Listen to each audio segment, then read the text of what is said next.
L'humanité tout entière vient au pied du maître pour ton instruction. Bien-aimés, petits et grands, enfants, adolescents, adultes et aînés, quelles que soient tes difficultés, seule ton obéissance à l'Éternel te guérira. Écoute, accepte et appuie-toi donc pour ton épanouissement. Que la gloire soit rendue au Père, au Fils et au Saint-Esprit, comme il était au commencement, ainsi qu'il est maintenant, et en sera toujours pour l'éternité. Amen. Cantique numéro 55. Merci, disons mon Père Céleste.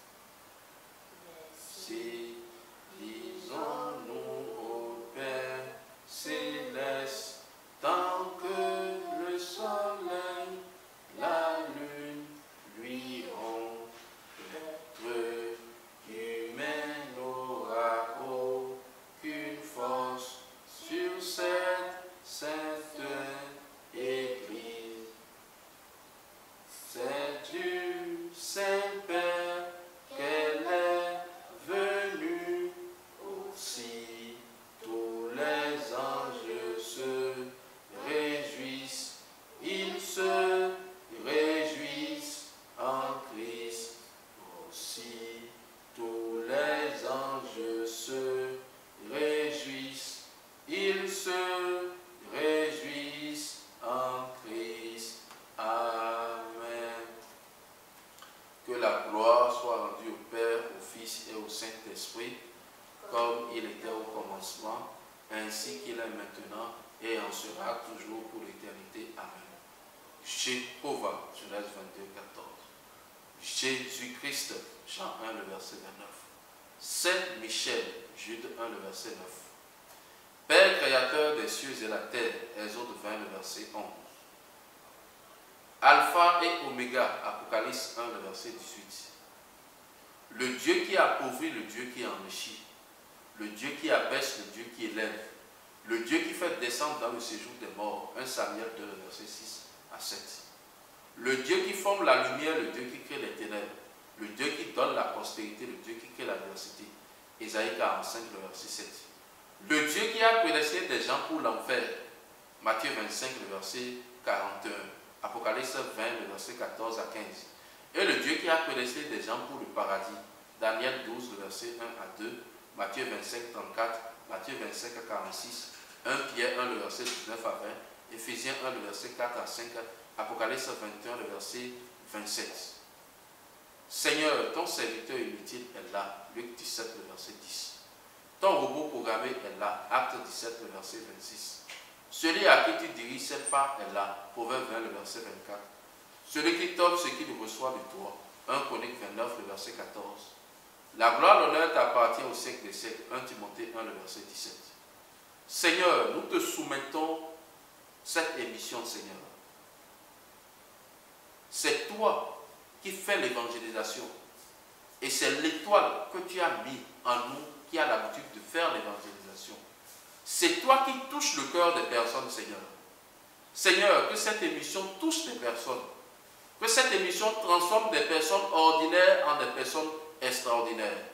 Tu as dit dans ta parole qu'il les envoya ta parole et à travers ta parole, ils ont été guéris. Psaume 107, le verset 20.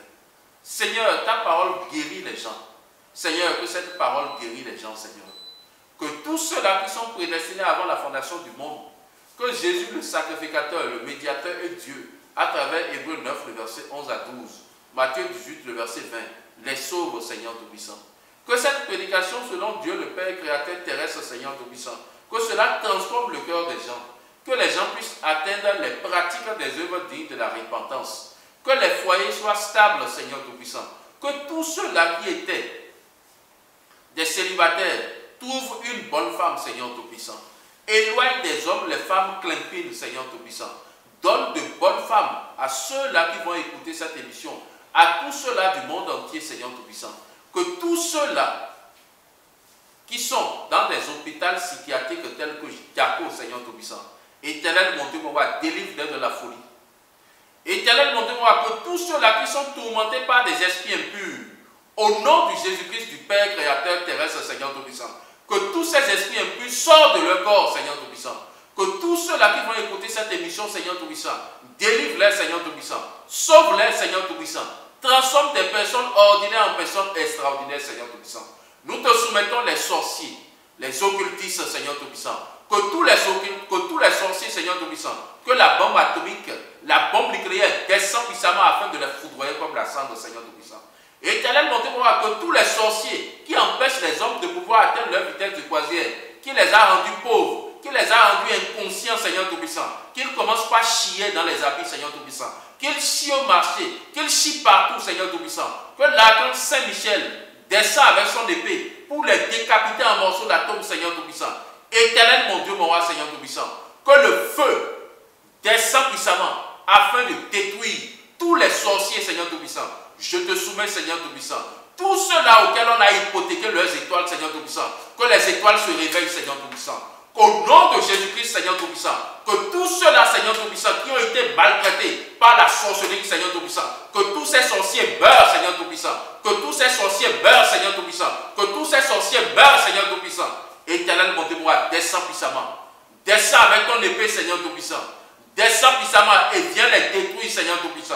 Éternel, mon Dieu, mon roi, que tous les murs de Jéricho qui sont dans la vie des hommes, Seigneur Tout-Puissant, que cela soit détruit, Seigneur Tout-Puissant.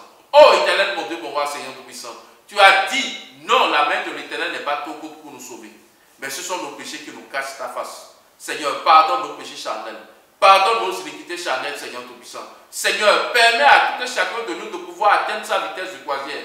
Permets à tous ceux-là qui vont écouter cette émission de pouvoir atteindre leur vitesse de croisière. Permets à tous ceux-là qui n'auront pas l'occasion d'écouter cette émission d'être touchés par toi, Seigneur Tout-Puissant. Que les dons, que les talents se manifestent, Seigneur Tout-Puissant. Sors-nous de la pauvreté, sors-nous de l'échec, sors-nous des maladies. Que les bénédictions nous accompagnent, Seigneur Tout-Puissant. Tu as dit dans ta parole que tu connais les projets que tu as formés sur nous, des projets de paix et non de malheur, afin que nous ayons de l'avenir. Jérémie 29, le verset 11. Seigneur, que ces projets de paix s'accomplissent dans notre vie. Amen. Amen. Amen. Au nom de notre Seigneur Jésus-Christ. Alléluia. Alléluia. Alléluia. Alléluia. Alléluia. Alléluia. Alléluia.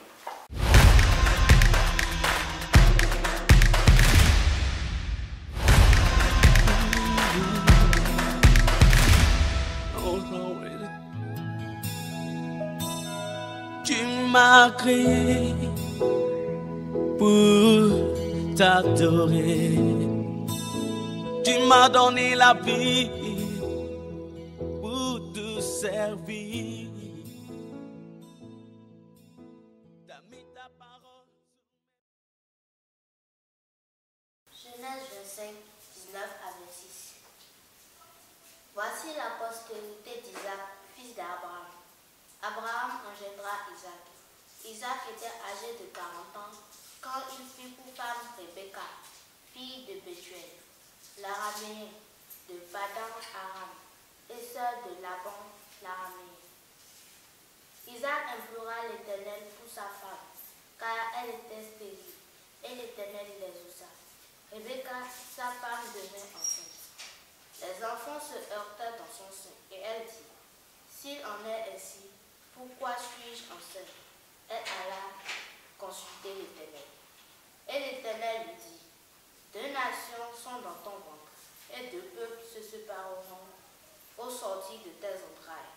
Un de ces peuples sera plus fort que l'autre, et le plus grand sera assujetti au plus petit. Les jours où elle devait accoucher s'accomplirent, et voici, il y avait deux jumeaux dans son ventre. Le premier sortit entièrement roux, comme un manteau de poil, et on lui donna le nom d'Esau. Ensuite sortit son frère, dont la main tenait le talon d'Esau, et on lui donna le nom de Jacob. Isaac était âgé de 60 ans lorsqu'il naquit.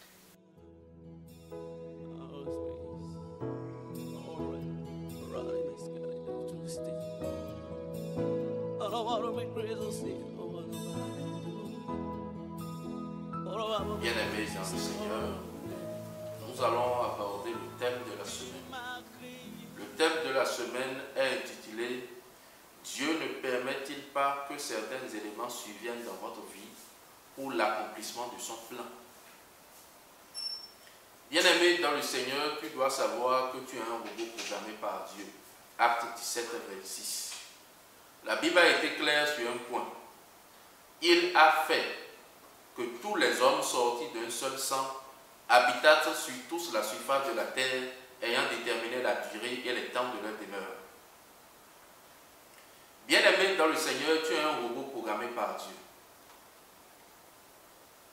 Tu n'as pas la capacité de pouvoir faire quelque chose sur cette terre sans la volonté permissive de Dieu. 1 Corinthiens 8, le verset 6. La Bible dit, nous savons qu'il y a un seul Dieu, de qui viennent toutes choses. Bien-aimé dans le Seigneur, il y a des versets bibliques que tu ne comprends pas parce que tu es en face d'une constipation spirituelle. On dit que nous savons qu'il y a un seul Dieu, de qui viennent toutes choses. Même le diable est sous la volonté permissive de Dieu. Vous allez me demander pourquoi je suis en train de dire cela. Bien-aimé dans le Seigneur, on dit ceci dans Job 1 à partir du verset 6. Or, les fils de Dieu viennent un jour se présenter devant l'Éternel, et Satan aussi est venu aussi au milieu d'eux. Et l'Éternel dit à Satan, d'où viens-tu? Il dit de parcourir la terre et de m'y promener. Et Dieu lui dit, as-tu remarqué mon serviteur Job? Il n'y a personne comme lui sur toute l'étendue de la surface de la terre. C'est un homme pieux, intègre. Satan lui dit, est-ce d'une manière désintéressée que Job craint Dieu? Ne l'as-tu pas protégé, lui, sa maison et tout ce qui lui appartient? Lorsque quelqu'un vient te voir et que la personne te dit que tu es protégé, ça veut dire en réalité que tu as des gardes fous. Ça veut dire que Satan a plusieurs fois tenté Job, mais ça n'a pas marché. Et Satan dit, mais étends ta main, touche à tout ce qui lui appartient. Je suis sûr qu'il te maudit en face. Bien-aimé dans le Seigneur. Si tu penses que Satan et Dieu sont dans un conflit, tu te trompes. Satan et Dieu, ce sont des amis. Ils se connaissent très bien. Et Satan respecte strictement ce que l'Éternel lui ordonne. Et l'Éternel lui dit, voici, tout ce qui lui appartient, je te le livre, seulement épargne sa vie. Nous connaissons ce qui s'est passé par la suite. La vie de Job a été épargnée, mais tous ses biens ont été détruits. Et qui a été le bras de l'Éternel pour pouvoir détruire tous les biens de Job? C'est Satan. Donc Satan, c'est le bras droit de l'Éternel en ce qui concerne la gauche. Il est là pour accomplir fidèlement tout ce que l'Éternel lui ordonne. Donc, bien-aimé dans le Seigneur, si tu penses que sur cette terre, tu as une volonté, tu es en train de te tromper. Tout vient de la volonté permissive de Dieu. Lorsqu'on te dit, ne vole pas, il faut savoir que celui qui t'a dit ne vole pas, c'est un robot programmé par Dieu. Celui qui te dit vole, il faut savoir que c'est aussi un robot programmé par Dieu. Et si tu ne voles pas, il faut aussi savoir que c'est toujours sous la volonté permissive de Dieu que tu n'as pas volé. Nous prenons un autre passage dans le livre de 1 Roi 22. L'Éternel cherchait à tuer le roi Achab.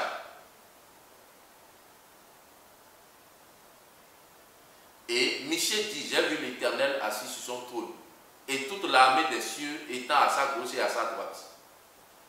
Et il dit, qui séduira Achab pour qu'il monte à Ramoth, qu'il y périsse? L'un répondit d'une manière et l'autre d'une manière. Un esprit vient se présenter devant l'Éternel et dit, je serai un esprit de mensonge dans la bouche de tous ces prophètes. Le père du mensonge, c'est qui? Jean 8, le verset 44, c'est le diable. Les anges, ce sont des esprits, selon le livre d'Hébreux. Donc, bien aimé dans le Seigneur, ce que nous allons simplement comprendre ici, c'est quoi? C'est qu'en réalité, Dieu nous a tous pris comme des robots programmés. Et quand nous prenons Philippiens 2, le verset 13, on dit c'est Dieu qui produit en nous le vouloir de faire ou de ne pas faire selon le bon plaisir de sa volonté. 1 Chronique 29, le verset 13 à 14 dit ceci, nous t'offrons ce que nous recevons de toi. Proverbe 20, le verset 24 dit ceci, c'est l'Éternel qui dirige nos pas. l'homme peut-il comprendre la voix de l'Éternel? Bien-aimés dans le Seigneur, nous sommes tous des robots programmés par Dieu. Et sur cette terre, personne n'est conscient de tout ce qu'il est en train de faire. La belle preuve, quand vous prenez le passage de Job, vous voyez que le diable est toujours sous la volonté permissive de Dieu. Et si tu ne sais pas que Dieu se glorifie du mal, il faut commencer par savoir que c'est dans le mal que Dieu se glorifie.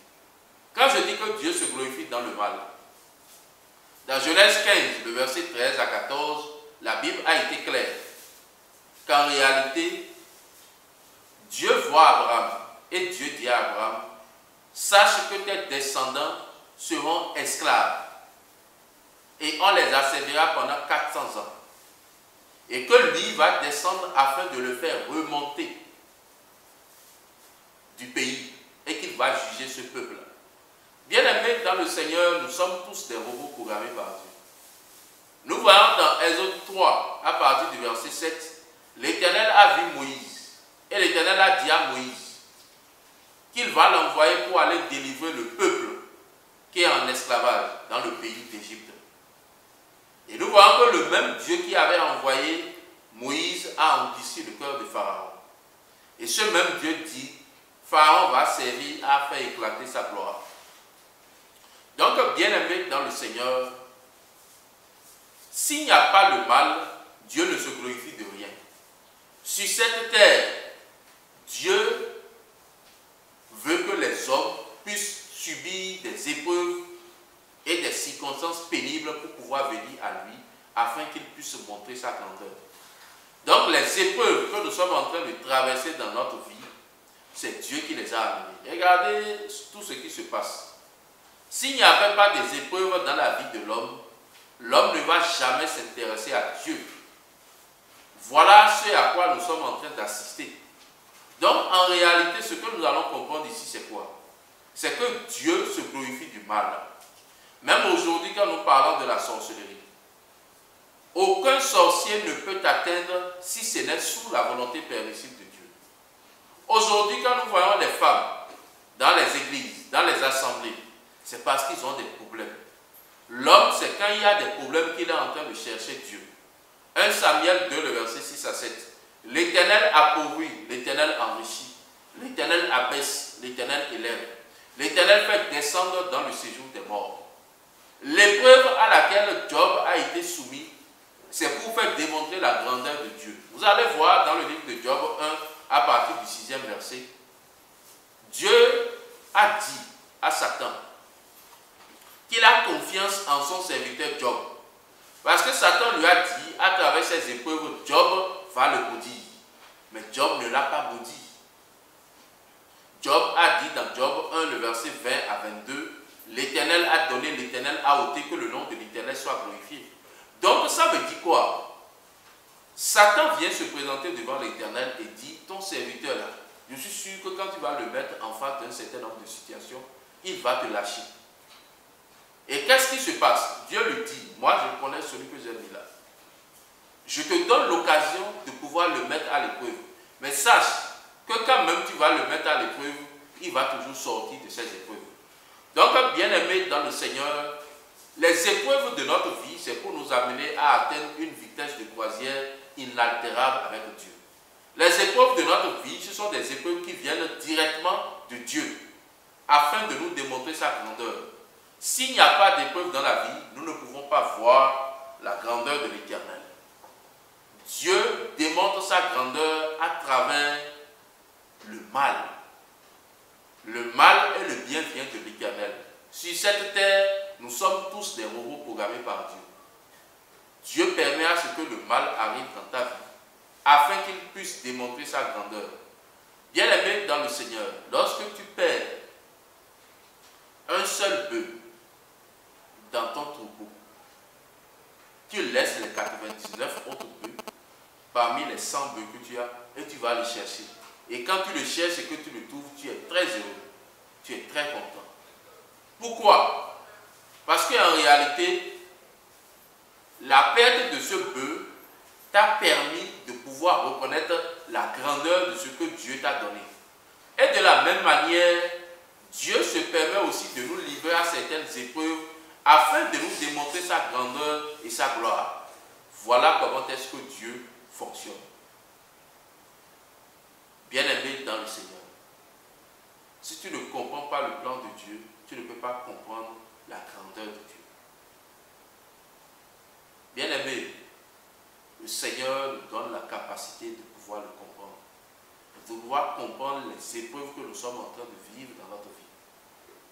Quelqu'un qui a la grâce d'avoir une bonne femme à un jeune âge, c'est-à-dire 18 ans, 20 ans, ne va pas comprendre la grandeur de l'Éternel comme quelqu'un qui a tant cherché une femme et c'est à l'âge de 35 ans, 40 ans qu'il a eu la bonne femme. Vous voyez pourquoi Dieu a raison de pouvoir nous livrer à certaines épreuves afin que nous puissions reconnaître sa grandeur. Voilà un peu ce qui se passe. Que le nom de l'Éternel soit glorifié et que le Seigneur nous aide à comprendre ce qu'il est en train de mettre dans les épreuves et dans les tentations de notre vie. Merci beaucoup et à nous revoir pour la suite. Thank you for watching this channel, the voice of the Eternal God. If you like this video, don't forget to subscribe, comment, share in order to extend the gospel. God bless you.